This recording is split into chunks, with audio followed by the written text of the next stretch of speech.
नमस्कार छात्रों। प्रथम वर्ष इतिहास के प्रथम पेपर में मैं डॉक्टर शिल्पा मेहता, सहायक आचार्य, राजकीय महाविद्यालय नाथद्वारा, आज इस वीडियो में हम लोग जिस टॉपिक के ऊपर चर्चा करने वाले हैं वो है वर्ण व्यवस्था। वर्ण का अर्थ क्या है? वर्ण शब्द का अर्थ है वर्ण करना। वर्ण से तात्पर्य किसी विशेष व्यवसाय को चुनना भी होता है। वर्ण का अर्थ रंग से भी लिया जाता है। ऋग्वेद काल में एक ही परिवार में अलग अलग व्यवसाय करने वाले लोग रहते थे, परंतु सूत्र काल में इसमें कठोरता आई और समाज 4 वर्णों में बंट गया: ब्राह्मण, क्षत्रिय, वैश्य और शूद्र।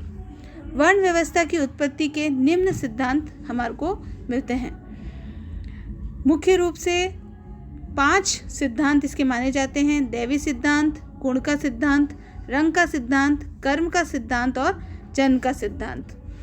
सबसे पहले हम लोग लेते हैं कि वर्ण व्यवस्था में देवी सिद्धांत क्या है।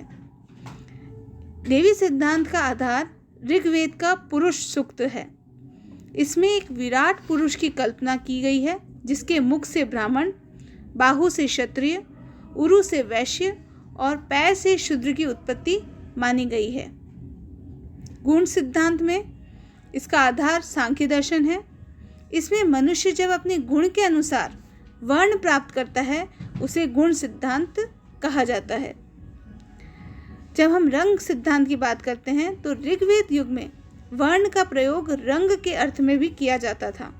श्वेत रंग सत्व गुण का, लाल रंग रजोगुण का, पीला रंग सत्व और तम, और काला रंग तम गुण का प्रतिनिधित्व करता था। उसके बाद है कर्म का सिद्धांत। इसके अनुसार वर्ण व्यवसाय में प्रत्येक सदस्य की सामाजिक स्थिति का चयन उसके कर्म के आधार पर किया जाता है। आदमी जो आज है वो पूर्व जन्म के कर्मों का प्रतिफल माना गया है। अंत में जो सिद्धांत है वो है जन्म का सिद्धांत। वर्णों की उत्पत्ति जन्म से भी मानी गई है। इसमें वंशानुगत गुण प्रमुख माने गए हैं। अब हम देखते हैं कि हम जिस समय की बात कर रहे हैं, उत्तर वैदिक काल की बात की या उत्तर वैदिक काल की, उस समय विभिन्न वर्णों की स्थिति क्या थी। मुख्य रूप से हमें 4 वर्ण मिलते हैं। सबसे पहले ब्राह्मण। ब्राह्मणों का सर्वोच्च स्थान माना गया था। राजनीतिक, सामाजिक, धार्मिक क्षेत्रों में ब्राह्मणों को विशेष अधिकार प्राप्त था।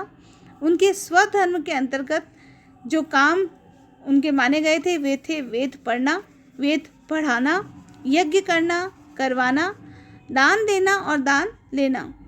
ब्राह्मण से त्याग, साधना और बौद्धिक श्रेष्ठता की अपेक्षा की जाती थी। वे राज्य हित में धार्मिक कार्यों का संपादन करते थे और समाज का मार्गदर्शन भी करते थे। राजा को परामर्श देना उनका मुख्य कार्य था।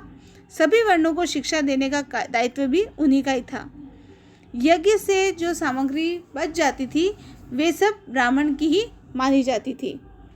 उनको आपातकाल में कृषि करने का अधिकार भी दिया गया था।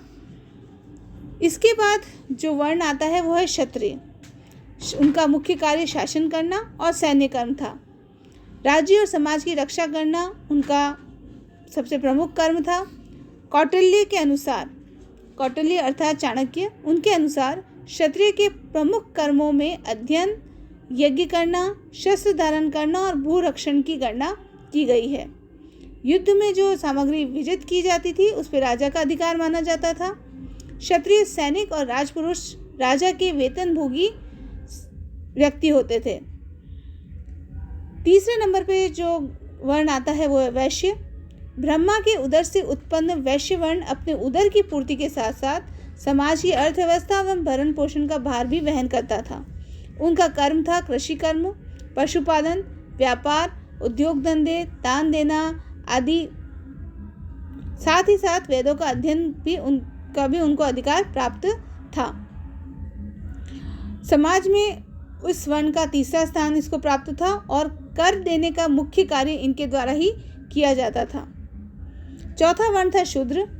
इन्हें चारों वर्णों में सबसे निम्न स्थान प्राप्त था। उस समय इनकी स्थिति बहुत दयनीय थी। समाज की सेवा का भार इनके ऊपर रखा गया था। महाकाव्य काल में इनकी स्थिति में सुधार हुआ और मनु ने आपातकाल में शिल्प, चित्रकला आदि कर्मों को अपनाने की इन्हें आज्ञा प्रदान की है।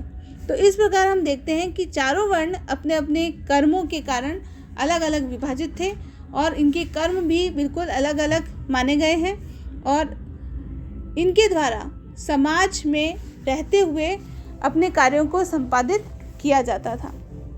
धन्यवाद।